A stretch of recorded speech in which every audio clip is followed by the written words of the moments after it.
నమస్తే, welcome to Aadan మరో కోణం. నేను కిషోర్ కుమార్.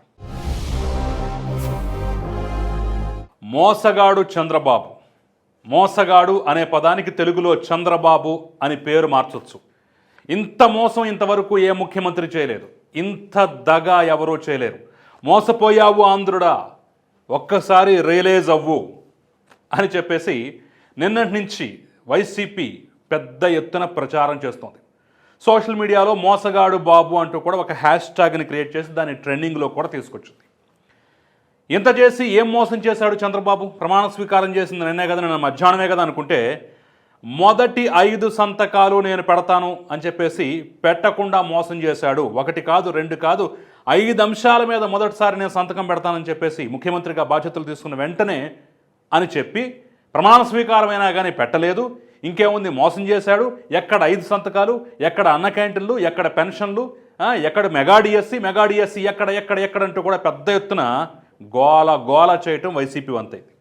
అయితే ఆ గోల మొదలుపెట్టిన 24 గంటల్లోపే అనుకున్నట్లుగానే చంద్రబాబు నాయుడు 5 సంతకాలను పూర్తి చేశారు. ఈ 5 సంతకాల వల్ల ఏంటి బెనిఫిట్, ఏం జరగబోతుంది అనేది నేను క్లుప్తంగా క్లియర్గా ఈ వీడియోలో వివరించేటువంటి ప్రయత్నం చేస్తాను. అంకెలతో సహా, లెక్కలతో సహా ఎక్కడా స్కిప్ చేయకుండా దయచేసి పూర్తిగా చూడండి. అంతకన్నా ముందు అసలు నిన్నెందుకు సంతకాలు పెట్టలేదు, ఈరోజు ఎందుకు సంతకం పెట్టాడు బాబు అని చెప్పేసి కూడా నేను క్లియర్గా చెప్పేటువంటి ప్రయత్నం చేస్తాను. దయచేసి ఎక్కడా స్కిప్ చేయకుండా పూర్తిగా చూసి అసలు వైసీపీ చేస్తున్న ప్రచారం మీద మీరు ఎలా రియాక్ట్ అవుతున్నారో కూడా నాకు కామెంట్ రూపంలో తెలియజేసే ప్రయత్నం చేయండి. అసలు పాయింట్కి వచ్చేస్తాను. ఈరోజు 4:41 సాయంత్రం అఫీషియల్గా సచివాలయంలో ముఖ్యమంత్రి ఛాంబర్లో ఆయన బాధ్యతలు తీసుకున్నటువంటి వెంటనే ముహూర్తం చూసి మరి టకా 5 ఫైల్స్ మీద సంతకాలు పూర్తి చేశాడు చంద్రబాబు.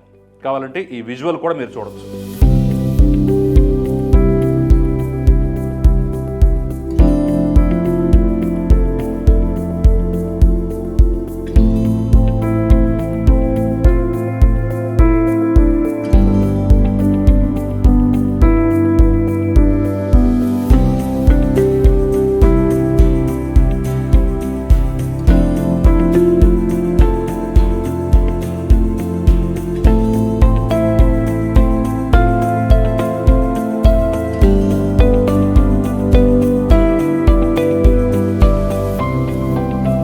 చూసారు కదా, క్లియర్ కదా. మరి ఇదే సంతకాలు నిన్న పెట్టొచ్చు కదా అని చెప్పేసి చాలామంది అడుగుతుంటారు. దానికి తెలుగుదేశం పార్టీ చెప్తున్న కారణం ఏంటంటే వాళ్ళకు కొన్ని సెంటిమెంట్స్ ఉన్నాయి, కొన్ని నమ్మకాలు ఉన్నాయి, కొన్ని విశ్వాసాలు ఉన్నాయి. సహజం, ఎవరికైనా సరే ఉంటాయి. ఆయన ముఖ్యమంత్రిగా ప్రమాణ స్వీకారం చేసిన తర్వాత ముఖ్యమంత్రిగా బాధ్యతలు తీసుకునేలోగా ఒక్కసారి తిరుమల వెళ్ళి ఆ దేవదేవుడైనటువంటి వెంకటేశ్వర స్వామిని దర్శించుకుని మొక్కులు చెల్లించుకుని ఆ తర్వాత అమరావతికి వచ్చి సచివాలయంలో బాధ్యతలు స్వీకరించాలి, అది కూడా పండితులు పెట్టినటువంటి ముహూర్త టయానికి అని చెప్పేసి ఒక సెంటిమెంట్ పెట్టుకున్నారు. అనుకున్నట్టుగానే నిన్న ముహూర్తం ప్రకారం ప్రమాణ స్వీకారం పూర్తి చేశారు. నిన్న సాయంత్రమే తిరుమలకు చేరుకున్నారు. ఈరోజు ఉదయాన్నే దర్శనం చేసుకున్నారు. ఆ తర్వాత విజయవాడ వచ్చారు. విజయవాడలో కనకదుర్గమ్మ గుడిలో కూడా పూజలు పునస్కారాలు పూర్తి చేసి సరిగ్గా ముహూర్త టయానికి సచివాలయానికి వచ్చి పండితుల సమక్షంలో వేదమంత్రాల మధ్య బాధ్యతలు తీసుకొని ఆయన సంతకాలు పూర్తి చేశారు. ఈ సెంటిమెంట్ని కనీస మాత్రంగా కూడా గౌరవిద్దామన్నటువంటి సంస్కారం వైసీపీకి లేకుండా పోయిందే. అరే, ప్రమాణం చేసిన తర్వాత 24 గంటలు కూడా కనీసం వెయిట్ చేయకపోతే, ఓపిక పట్టకపోతే ఇంకెందుకు? మీరు ఇచ్చినటువంటి హామీలే పూర్తిగా నెరవేర్చకుండా మేము 99% మేనిఫెస్టోని అమలు చేసామని చెప్పేసి చెప్పుకుంటున్నారు కదా. అలాంటిది ఒక్క 24 గంటలు వెయిట్ చేస్తే ఆ సంతకాలు ఏవో పూర్తయిపోతాయి కదా, అమల్లోకి వస్తాయి కదా. ఎందుకంత తొందర? మా మనోభావాలను ఎందుకు గుర్తించలేకపోతున్నారని చెప్పేసి టీడీపీ కూడా కొంచెం గట్టిగా చెప్పే ప్రయత్నం చేసింది. అది దీని వెనకున్నటువంటి పూర్వరంగం అన్నమాట. ఇక అసలు విషయానికి వచ్చినట్లయితే ఈరోజు సంతకాల ప్రక్రియ పూర్తయిపోయింది. ఏంటి మొదటి సంతకం అని మనం చూసినట్లయితే మొదటి సంతకం మెగా డిఎస్సి మీద పెట్టారు. ఎన్నికల్లో ఇచ్చినటువంటి హామీ మేరకు మెగా డిఎస్సి అంటే పెద్ద ఎత్తున టీచర్ పోస్టుల భర్తీ. ఆ టీచర్ పోస్టుల భర్తీ కూడా ఏ విధంగా ఉండొచ్చు అంటే 37 నుంచి 50,000 వరకు టీచర్ పోస్టులు ఆంధ్రప్రదేశ్లో ఖాళీగా ఉన్నట్టుగా తెలుస్తోంది. 50,000 పైచులకు అని చెప్పేసి కొన్ని లెక్కలు చెప్తున్నా, లేదు 37,000 వరకే అని చెప్పేసి మరికొంతమంది కూడా చెప్పేటువంటి ప్రయత్నం చేస్తున్నారు. సరే, రేపు ప్రభుత్వం ఇచ్చిన నోటిఫికేషన్ ఆధారంగా వాళ్ళు విడుదల చేసే శ్వేతపత్రం ఆధారంగా అసలు యాక్చువల్ నంబర్ ఏంటి, యాక్చువల్ ఫిగర్ ఏంటి అనేది మనకు పూర్తి స్థాయిలో క్లియర్గా క్లారిటీగా తెలుస్తుంది. కానీ ఇప్పుడుకున్న సమాచారం మేరకు 37 నుంచి 50,000 పైచుల వరకు టీచర్ పోస్టులు అయితే ఖాళీగా ఉన్నాయి. అట్ ద సేమ్ టైం మరొక్క 12,000 వరకు సింగిల్ టీచర్ ఉన్నటువంటి పాఠశాలలు ఉన్నాయి. అంటే ఆ పాఠశాలలో కేవలం ఒకే ఒక్క టీచర్ మాత్రం ఉన్నటువంటి పరిస్థితి. సో ఇక్కడ మనకు 50,000 పైచులకు పోస్టులు క్లియర్గా కనిపిస్తున్నాయి. ఇక ఒకే ఒక్క సింగిల్ టీచర్ ఉన్నటువంటి పాఠశాలలో కూడా టీచర్ల భర్తీ కనుక ప్రక్రియ పూర్తి చేసినట్లయితే, అక్కడ కూడా టీచర్ల నియామకం జరిగినట్లయితే ఆ సంఖ్య ఇంకా ఎక్కువ అయ్యేటటువంటి అవకాశం అయితే ఉంటుంది. అయితే ప్రస్తుతం అందుతున్నటువంటి వివరాల ప్రకారం చూస్తే మెగా డిఎస్సి పోస్టులకు సంబంధించి 16,000 పైచులకు పోస్టులు రిలీజ్ చేయబోతున్నట్టుగా తెలుస్తోంది.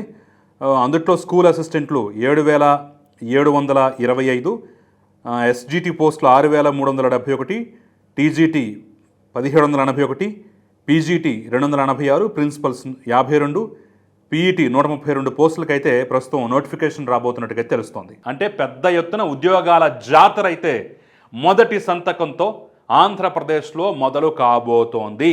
రాసి పెట్టుకోవచ్చు. ఇప్పటికే ఆశావాహులుగా ఉన్నటువంటి అభ్యర్థులందరూ ఇక మీ పుస్తకాలకు దుమ్ము దులిపి, బూజులు దులిపి ప్రిపరేషన్ కోసం సిద్ధం కావాల్సినటువంటి అవసరం ఉంది. పైగా కొత్త ప్రభుత్వం కాబట్టి ప్రిపరేషన్ కొంచెం టైం కూడా ఇస్తుంది.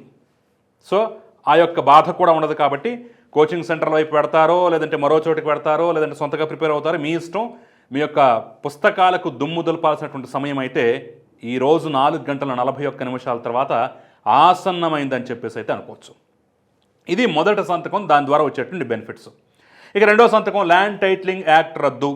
రేపు 14వ తారీఖు నుంచి శాసనసభ సమావేశాలు ప్రారంభం కాబోతున్నాయి. 4 రోజుల పాటు ఈ సమావేశాలు జరగబోతున్నాయి. సో ఎన్నికల్లో ఇచ్చినట్లుగానే ఎన్నికల్లో ఏకంగా ఆ యొక్క పాస్ పుస్తకాలు చించేసి మరి ఇదొక దిక్కుమాలన్న చట్టం, దీన్ని నేను రద్దు చేస్తాను వచ్చిన తర్వాత అని చెప్పేసి క్లియర్గా చంద్రబాబు నాయుడు చెప్పారు, హామీ ఇచ్చారు. 3 పార్టీలు, ఒక బీజేపీ తప్పించి మిగిలిన 2 పార్టీలు దీని మీద అయితే గట్టి కృతనిశ్చయంతో ఉన్నాయి. అసలు ఈ చట్టం అమలు కావడానికి వీల్లేదు. ప్రజల మెడకు, ఆస్తిపాస్తులు ఉన్న ప్రతి ఒక్కళ్ళ మెడకు ఒక ఉరితాడులాడదని చెప్పేసి పెద్ద ఎత్తున ప్రచారం చేసిన నేపథ్యంలో ఇక దీని నుంచి వెనక్కి వెళ్ళే ఆస్కారం అవకాశం లేదు. కాబట్టి ఆ సంతకం కూడా పూర్తయిపోయింది. రేపు 14 తర్వాత అసెంబ్లీలో బిల్లు పెట్టి దాన్ని వెనక్కి తీసుకుంటారు. ఆ తంతు కూడా ముగిసిపోతుంది. ఇక నెంబర్ 3 పెన్షన్స్. పెన్షన్లు 4,000కు పెంపు. ఇప్పటివరకు 3,000గా ఉన్నటువంటి పెన్షన్ని ఒక 1,000 రూపాయలు అదనంగా పెంచుతూ 4,000కు పెంచుతూ నిర్ణయం తీసుకున్నటువంటి ఫైల్ మీద 3వ సంతకం పెట్టడం జరిగింది. ఇది కాక 3 నెలలుగా ఉన్నటువంటి పెన్షన్స్ అంటే ఏప్రిల్, మే, జూన్, ఈ 3 నెలల్లో జగన్మోహన్ రెడ్డి సర్కార్ ఉంది కాబట్టి అప్పుడు 3,000 వచ్చాయి. మేము ఏప్రిల్ నుంచే ఇస్తాం ఈ పెంచినటువంటి పెన్షన్ 4,000 రూపాయలు అని చెప్పేసి ఎన్నికల్లోనే ప్రకటించినటువంటి నేపథ్యంలో అక్కడ ఒక ఏప్రిల్లో 1,000, ఆ తర్వాత మేలో 1,000, జూన్లో 1,000, ఇప్పుడు తాజాగా రేపు వచ్చే నెల 4,000, మొత్తం కలిపితే 7,000 రూపాయలు జూలైలో అందుకునేటటువంటి అవకాశం ఉంటుంది. దానికి సంబంధించినటువంటి 3వ ఫైల్ మీద కూడా చాలా క్లియర్గా పెట్టారు. సో దాదాపుగా ఆంధ్రప్రదేశ్లో 61 లక్షల పైచులకు పెన్షనర్స్ ఉండేటటువంటి అవకాశం ఉన్నట్టుగా కొన్ని లెక్కలు చెప్తున్నాయి. ఆ నంబర్ కొంచెం అటు ఇటుగా అవ్వచ్చు. సుమారు 61 లక్షల పైచులకు అంటే దాదాపుగా ఈ 4,000 ప్లస్ మిగిలిన 3,000 మొత్తం కలిపితే 7,000. అంటే జూలై నెలలో దాదాపుగా ఒక 4,000 కోట్ల పైచులకు రూపాయలు, 4,000 కోట్ల పైచులకు రూపాయలని రేపు పెన్షన్ రూపంలో అందించేటటువంటి అవకాశం అయితే చాలా స్పష్టంగా కనిపిస్తుంది. సో కొంచెం టైం కూడా ఉంది కాబట్టి దాని మీద కసరత్తు అంతా పూర్తి చేసి నిధులు కూడా సమీకరించి మొత్తానికైతే మొదటి నెల అంటే జూలైలో పెండింగ్ ఉన్నటువంటి ఈ యొక్క పెన్షన్ డబ్బులు కూడా మొత్తం కలిపేసి 7,000 ప్రతి ఒక్కళ్ళకి ఇచ్చేటువంటి అవకాశం అయితే ఉంది. దాని మీద సంతకం పూర్తయిపోయింది కాబట్టి ఇక ఆ బాధల మంది కూడా పెన్షనర్స్కి ఉండేటువంటి ఆస్కారం అవకాశం అయితే లేదు. సో ఆ సంతకం కూడా పూర్తయిపోయింది. ఇక 4 అన్న క్యాంటీన్లు. ఆంధ్రప్రదేశ్ వ్యాప్తంగా జగన్మోహన్ రెడ్డి సర్కారు వచ్చినటువంటి మరుక్షణం 2019లో మూసివేసినటువంటి అన్న క్యాంటీన్లు మళ్ళీ తిరిగి తెరుస్తాం, దశల వారీగా కొత్త వాటిని కూడా ఏర్పాటు చేస్తామని చెప్పేసి మేనిఫెస్టోలో పెట్టారు, ఎన్నికల్లో హామీ ఇచ్చారు. కాబట్టి దాని మీద కూడా వాటిని పునః ప్రారంభిస్తాం. ఇవి దాదాపుగా 200 పైచులకు ఉండొచ్చని చెప్పేసి ఒక అందాసుగా ఒక అంచనా అయితే ఉంది. అవన్నీ ప్రస్తుతం తెరుచుకుంటే ఆ తర్వాత దశల వారీగా కొత్త క్యాంటీన్లు అవసరమైన చోట కూడా పెట్టేటువంటి ఆస్కారం అవకాశం ఉంటుంది.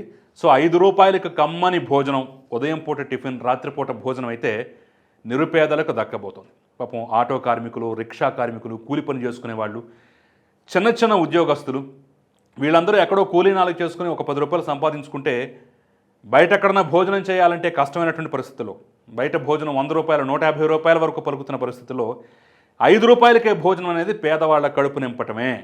కాబట్టి బృహత్తరమైనటువంటి కార్యక్రమానికి శంకుస్థాపన పూర్తయిపోయింది. మళ్ళీ తిరిగి ఆంధ్రప్రదేశ్లో అన్న క్యాంటీన్లు తెరుచుకోబోతున్నాయి. పెద్ద ఎత్తున అన్న సమారాధన జరుగుతుందని చెప్పడంలో ఎలాంటి సందేహం అయితే లేదు. ఇక లాస్ట్గా 5వ సంతకం స్కిల్ సెన్సెస్. ఇది అర్థం కావాలంటే పూర్తిగా విధి విధానాలు తెలియాలి.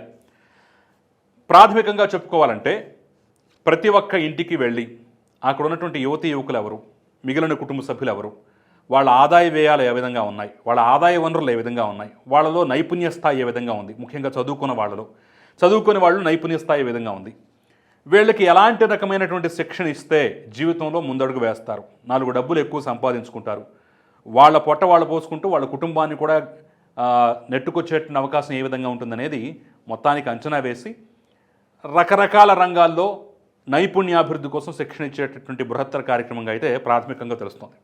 దీని విధి విధానాలు పూర్తయిపోతారు. ఎందుకంటే ఇది ఒక రోజులో అయ్యేది కాదు. రాష్ట్ర వ్యాప్తంగా ప్రతి కుటుంబాన్ని పరిశీలించి లెక్కలు వేసి వాళ్ళలో ఉన్నటువంటి నైపుణ్యం ఏంటి, ఎక్కడ కొరత ఏర్పడుతుంది, ఏ విధంగా డెవలప్ చేయాలి ఆ నైపుణ్యాలను అనేది పూర్తి స్థాయిలో తెలుసుకోవాలి. కాబట్టి కొంచెం సమయం అయితే పట్టేట ఆస్కారం అవకాశం అయితే ఉంది.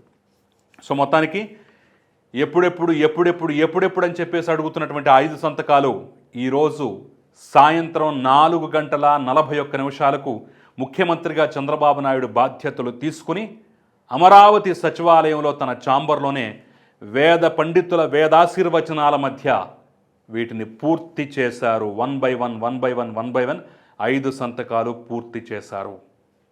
ఈ రోజు నుంచి ఇవి అమల్లోకి రాబోతున్నాయి. సో వైసీపీ ప్రచారానికి ఒక పూర్తి స్థాయిలో తెరపడ్డట్టు, ఇక కొత్త టాపిక్ వెతుక్కోక తప్పని పరిస్థితి.